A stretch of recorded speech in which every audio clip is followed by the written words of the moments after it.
OC World is made possible by the generous contributions of the Marisla Foundation, the Keith and Judy Swain Family Foundation, Orange County Community Foundation, the Cordoba Corporation, and viewers like you. Thank you.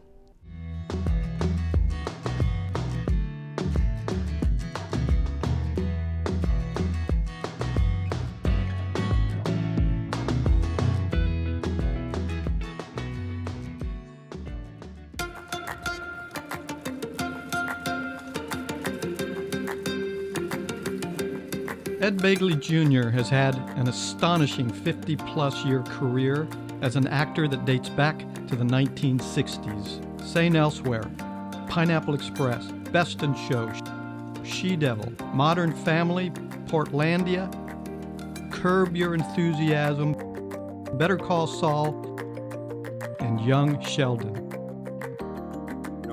He's also a podcaster and an author, but perhaps his greatest role is as an environmental activist who's deeply committed to a sustainable lifestyle. A lifestyle, by the way, that reached pop culture gold when he was mocked on the animated television sitcom The Simpsons. Aren't you coming in? I prefer a vehicle that doesn't hurt Mother Earth. It's a go-kart powered by my own sense of self-satisfaction. Hi, I'm Scott Hayes, executive producer of OC World, guest hosting for June Kim Lopez. Ed, thanks for joining us. Scott, I'm happy to have you in my home. It's a pleasure. The list of your performances are endless. I think you told me about a 50-plus year career since the 1960s. Oh, coming up on 56 years this June. And you're still standing. Still working a lot. I can't explain it. I guess there's something to be said for longevity. You make a list like that, it almost sounds like an actual career, so thank you. What's your secret as an actor? What is the secret to longevity in terms of your career? I used to give a lot of glib and joke answers, but I'll tell you the truth. There's a lot of actors I admire so much. There's great actresses and actors, Meryl Streep, Viola Davis, Daniel Day-Lewis, Joaquin Phoenix. These are incredible. Bob De Niro. I know a lot of these people and I greatly admire them. I can't do anything like what they do. I really can't. I'm okay, I can step into a role and become the person to a certain extent, but they transform themselves. Knowing that I could never do that, I decided to hone my skills in another area. And I don't mean just schmoozing. I used to do that in the 70s, but that's kind of a dying art now. But what I did was I realized one thing I can do very, very well is to show up not just on time, but a half hour early, whenever I can, which is all the time these days in my life. Always know your lines inside and out and make every department's job easier. Sound, camera, lighting, grip, everybody. That's what I can do very well. I can do it as good as any superstar out there. Yeah. And doing that, I work a lot. People, as it turns out, notice that, and they want to work with people that are professional. So most people are quite professional, but some are not, and some of them are very talented. But the people I mentioned at the fore are not only very talented, but they're very professional. They do both. Right. So they are superstars in every way because of that. They're great to work with, very professional, and brilliant, brilliant artists who can transform themselves into a character. It's interesting because you seem to be a giving performer. In other words, you didn't talk about yourself at all other than what you can give back to the process. I've been very lucky, and I'll take a small amount of credit. I've aligned myself with people. I've glommed on to people over the years, like Christopher Guest, and people like that. And back in the day, Paul Schrader, he gave me a lot of great jobs, and Bruce Paltrow, and, glommed on to people like that. And now Steve Milaro and all those people at, Young Sheldon and Vince Gilligan and Peter Gould at Better Call Saul. If they're interested at all in hiring me, I want to do whatever I can to make that happen and work with the best people. That's my other secret besides showing up on time or indeed early. So for the audience, what are you currently working on? I'm working on Young Sheldon. Actually, I just wrapped yesterday. No, I guess it was Monday. I wrapped Monday on Young Sheldon, had a great time on that for 6 years. I don't know if I'll be back for the 7th year. I hope so, fingers crossed. Better Call Saul, that's done. Right. But that was a great 6-year run for them. I did, I think, 5 of them maybe, but I had a lot of episodes in that, so God bless Peter Gould and Vince Gilligan for that. And, I was on St. Elsewhere for years with incredible people, Denzel Washington, David Morse, Christina Pickles, Bonnie Bartlett, Bill Daniels, Ed Flanders, Norman Lloyd, just incredible actors. Yeah. Norman Lloyd was around in the earliest days of film and vaudeville even. He worked with, star, performers over the years, and I got to work with him on St. Elsewhere. So I just count myself lucky that I'm still doing it, and with people like that. My secret is finding talented people and hanging on to their coattail. So what I'm kind of interested in here is that you've got a memoir coming out, To the Temple of Tranquility and Step on It. Yeah. Hachette Publishing. Correct. Coming out later this year, I think you told me. October 3rd, it'll be fully released. From what I understand, you talk a little bit about films you worked with Jack Nicholson and Meryl Streep. You talk about being spoofed on The Simpsons.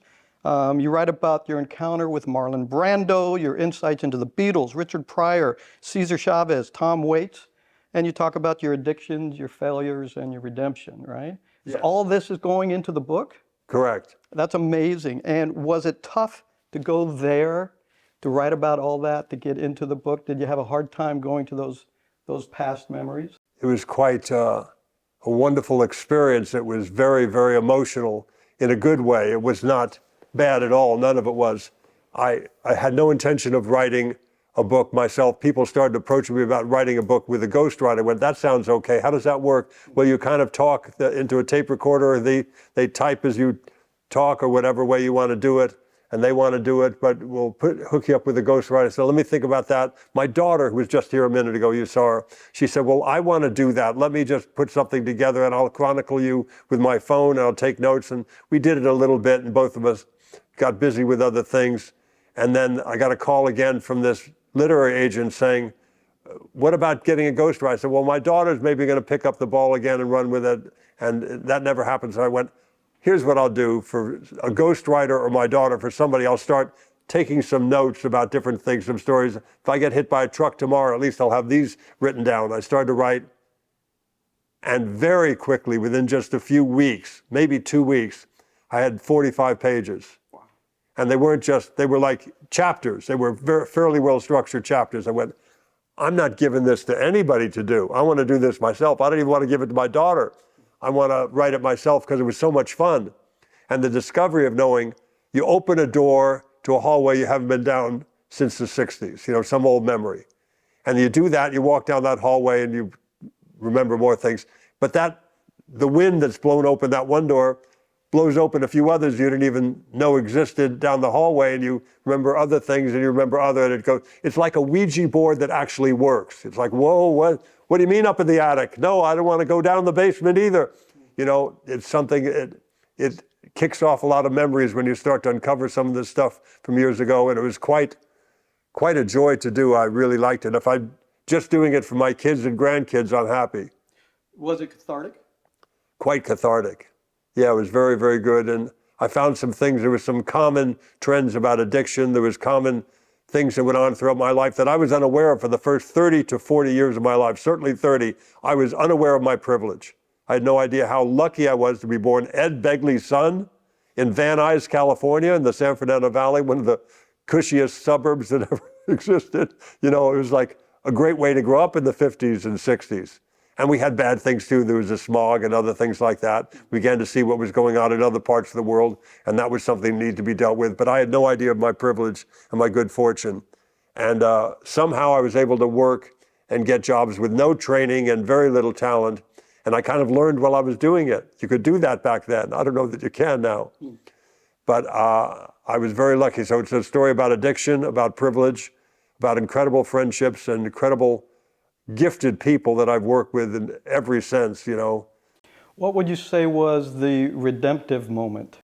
The biggest redemptive moment was when I finally stopped drinking in 1979. I finally quit all that in the 70s. I was fairly sane throughout most of the 60s, got a little wild at the end there, but the 70s I was lost for much of that whole decade in drugs and alcohol, and somehow worked in spite of it. I don't know how people felt I was employable. Well, I do know, as quickly as I say that, that's baloney. Everybody was doing it. You read a book like Easy Riders, Raging Bulls, or, you see what was going on the set of Heaven's Gate and, in the hotel after shooting on Heaven. Any movie like that, it was a wild thing, not just in films and television too. Drugs and alcohol were a big problem, and people started to address it in the 80s, and it still goes on, but it's not as bad as it was, I don't think. Yeah. You became an environmentalist early in your career, and I'm curious what inspired you? It was negative aspects of the environment at that point. The smog in LA, the Santa Barbara oil spill, the Cuyahoga River near Cleveland catching fire, but the positive was even more compelling. My dad never really used the word environmentalist, but he was one. He was a conservative that liked to conserve. We turned off the water, we turned off the electricity, we saved string, we saved tinfoil. He had lived through the Great Depression. He was a son of Irish immigrants, so it was just in his blood. So he died within a few days of the first Earth Day, so I did a lot of this stuff to honor him more than anything. And I didn't have a lot of money. I wanted to buy a fancy electric car and have fancy solar panels. I could afford none of that. I was on my own now. My dear dad was gone, so he couldn't support me as he had for many years. So I did what I could. I started riding my bike for transportation. I always rode a bike, but I rode it even more. I took public transportation, which I also did, but I did it even more. Became a vegetarian, started using all biodegradable soaps and detergents, composting, home gardening. I did everything that I could afford. It was all very cheap, and I learned there was another kind of green involved. I was also saving money because it was all so inexpensive to do. Pretty soon I had enough money to save and buy myself a little solar oven. Pretty soon I had enough money to buy a little rain barrel to collect some rainwater. And that's what I did. I just kept moving up the ladder till 15 years after that first Earth Day, I bought my first solar system. It was solar hot water only, but I had solar heating my water. I felt so proud to have some form of solar. And 20 years after that first Earth Day and getting involved, I had solar electric, and I've never looked back. And you became known as that guy, and you became popular for being that guy.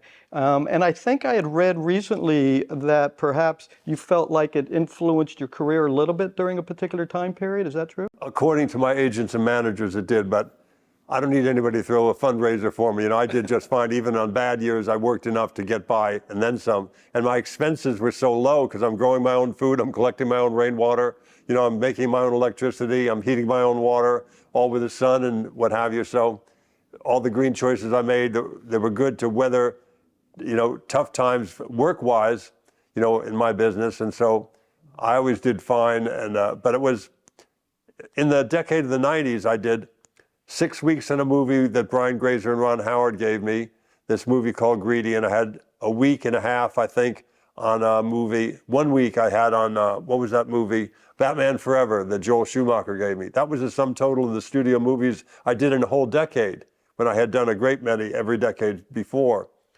And I think it wasn't that I was blacklisted, I just gave people the creeps. They were afraid I was gonna catch them getting out of a limousine and go, "How dare you? The world is burning and you're doing this." But you never did that. No, that's not my style. Yeah. What would you say is currently your greatest concern for the environment? Climate change. It's the big one. You don't want to sit this one out. You got to do whatever you can. It influences everything else. And if you're going to try to address climate change and hope everybody does what they can, not everybody can afford a fancy electric car or solar on the rooftop like me, but can you afford to buy a light bulb, an energy-saving thermostat? Can you afford to take public transportation? Can you afford to ride a bike if weather and fitness permit? Everybody needs to do what they can. Everybody's got to get in on this because, if we do it right, though, it'll not only help with climate change, but it will clean up the air in East LA, where it's still bad. We'll clean up the air in Houston and Bakersfield. We'll lessen our dependence on foreign oil. So there's a lot to be gotten from doing these things. They're just sound economic practices now because solar and wind have gotten so cheap. It's a good energy choice to make for investors. So we got to do it. It's the right thing to do in every possible way. And you do believe that individuals, even in their small efforts, can make a difference? They can, but it can't begin and end with personal action. If I just ride my bike and buy these light bulbs and do all that stuff and take the bus, that's not enough. There are 3 pillars that must stand of equal strength and size, otherwise nothing's going to ever be built upon it. And they are personal action, which I'm known for, good legislation. The Clean Air Act is how we cleaned up the city of LA, not me riding the bike and the bus. That helped, that was all a piece of it, that was another adjacent part of it, but good legislation, the Clean Air Act. Corporate responsibility. They clean up the power plants, they clean up automobiles, they made them with catalytic converters. Industry, good legislation, and personal action. All three are, of course, related and help each other and are tied together, but you have to have them all of equal strength. You won't get anything done. I know we're going to take a tour of your home in a little bit to, kind of learn about your energy efficient technologies here. Why should people embrace green housing? I think green housing is so important because nothing else is sustainable. You hear the word sustainable bandied about a great deal, but what is really sustainable? Can we keep doing what we're doing with water in the Central Valley, for instance, with the San Joaquin, Valley and the, Kern River area too? The running out of groundwater is just not sustainable. We have to do something different. You have to show people what is possible. That's why I'm such a big fan of that Orange County Sustainability Decathlon. They're doing incredible stuff there by getting young people engaged to show what kind of difference they can make with the new design and sustainability. And it's extraordinary. You can still give people a cool beverage and a warm shower, but just do it more efficiently. And that's the whole idea. You don't have to change your lifestyle. You can still have a comfortable lifestyle and not be shivering in a rock somewhere, You can do things in a more sustainable fashion that just makes economic sense. So that's what they're doing, and I applaud them. They're doing it in Orange County. It's every October now, I hope. I think they're going to do it possibly every other year, but I want them to do it as much as they can. I've been to things with Fred Smaller before, and I want to support him in this wonderful sustainability decathlon. It's something that's great that's happening in Orange County. So that's a program put on by Dr. Fred Smoller and Dr. Mike Moodian, and they got a $5 million grant from the state and seed money to put this program on. Some of that money has gone out to 16 different campuses across the country, and these college students are going to build their own sustainable units. What value do you think this sort of program brings to the younger generations? Tremendous value. They see that they can do something like that, something as grand as building a truly sustainable home with their own, brain power and their little bit of muscle involved too. It's extraordinary. It's a great experience. I've been to different decathlons over the year. They had a solar decathlon years ago, and now this wonderful sustainability one. So it's not just about the panels. It's about so much more. How much water can you save? How much rainwater can you conserve and capture? How efficient can you make your walls? How can you make, in every sense of the word, sustainable? How can you make your home and your lifestyle more sustainable? And they're doing it. They're doing things that you never dreamt of. It's extraordinary. You've made a living out of being an actor in mostly supporting roles. And so I'm going to make the analogy to what can people do, even on a small scale, to support sustainable living habits? Well put. Not everybody has to be a leading actor, and has to be the superstar. Do what you can as a supporting player, to do those things in your life that you can with your home that can make a big difference. And you're going to lower your bills. You're going to feel good about doing it. Maybe convince your neighbors to do it. There's a wonderful kind of pride that people have in the neighborhood. When you put up solar and somebody asks about it, then they put up solar too. You have good insulation put in or double pane windows. People see the efficiency of that. It's a great way to do things in a community. So we're doing a lot here in the Southland. I want to see that continue. Ed, thank you so much for allowing us into your home. And we're actually looking forward to taking a tour in a little bit, and you're going to lead that tour for us, right? I'm looking forward to showing you a lot of stuff. There's some stuff I can promise you haven't seen. Beautiful.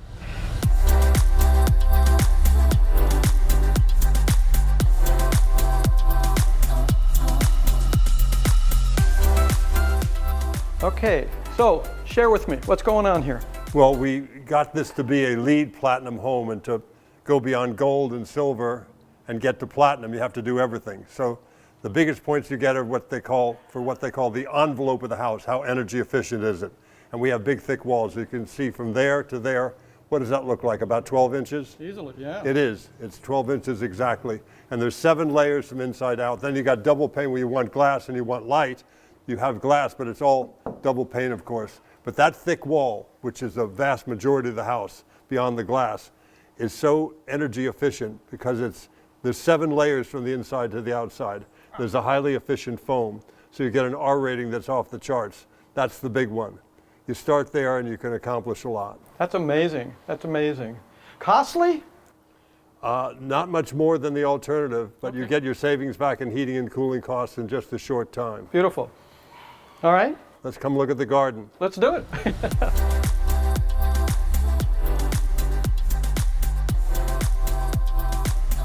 So what do we have going on here?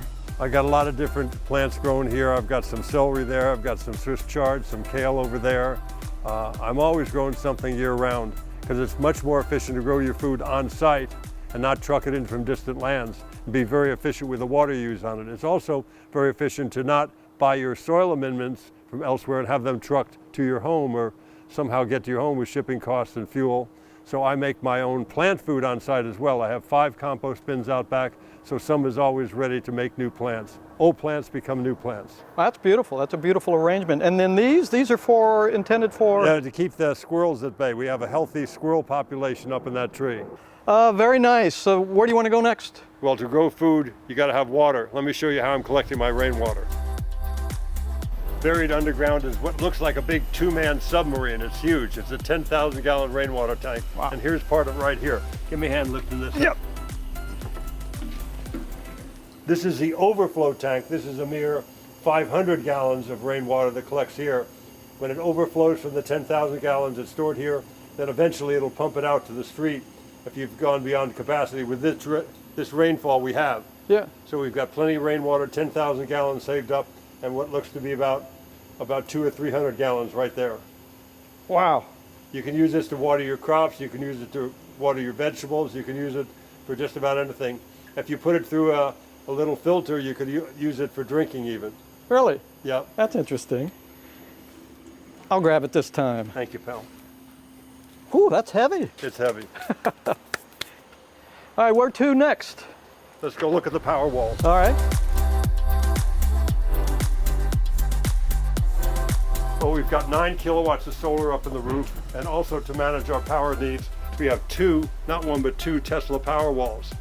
I got it for backup power in case there's an emergency, an earthquake or something. We had no power from the grid. But another great benefit, I no longer buy power at the expensive time of the day, that is to say 1 to 5, where it's environmentally expensive and expensive in dollars and cents. This shaves off all that peak power usage. I'm always feeding back into the grid because these things always take that charge from 1 to 5, send it the opposite way into the utility. So, How many years does it take to recoup the costs that go into something like this? some of it took a while, but I urge people to do it the same way I did it starting in 1970.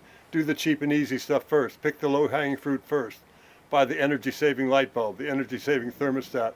Ride a bike if weather and fitness permit. Take public transportation if it's available near you. Home gardening, home composting.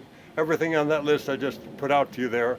All very cheap, and you're going to save money, I guarantee it. Beautiful. And I noticed the bike over here. Is this your bike? This is my bike. Is there anything special about the bike? There is. I've ridden lots of bikes over the years. Now I'm getting to an age, I'm 73 now, Scott, so I'm slowing down a little bit. You look good.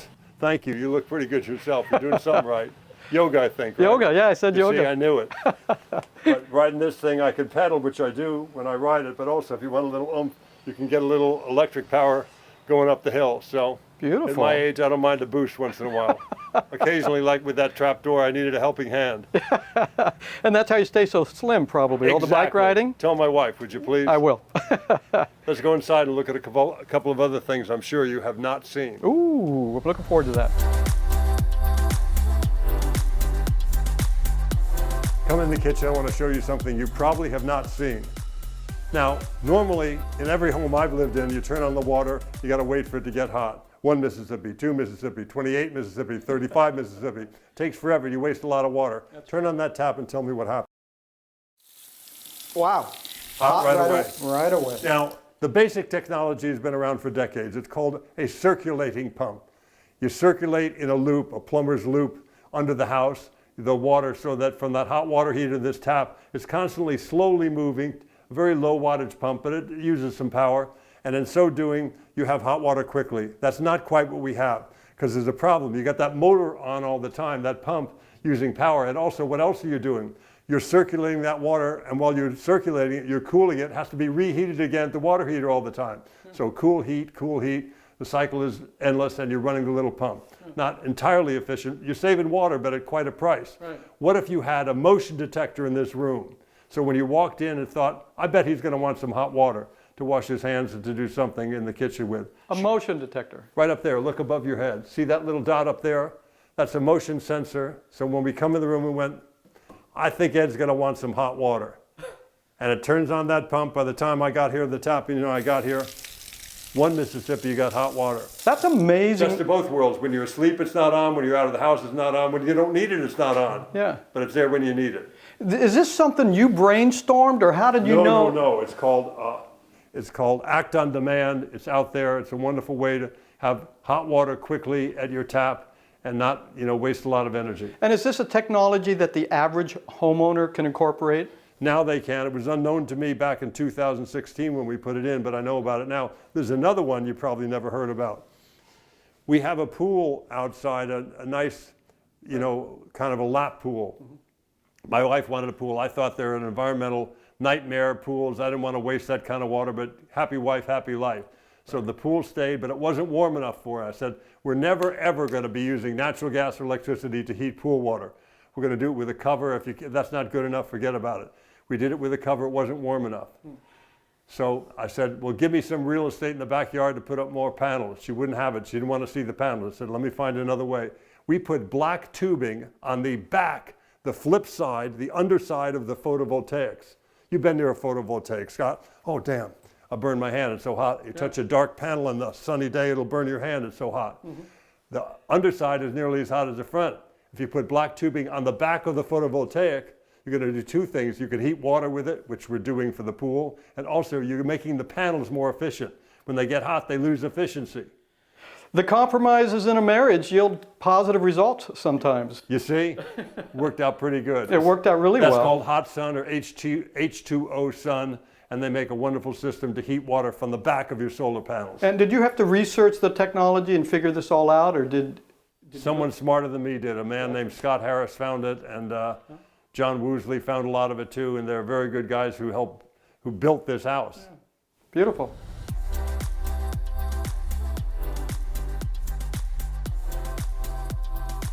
Well, Ed, thank you again. I appreciate the tour and the interview, and keep up the great work. You too, Scott. Thanks so much. Remember, you can live simply so others can simply live.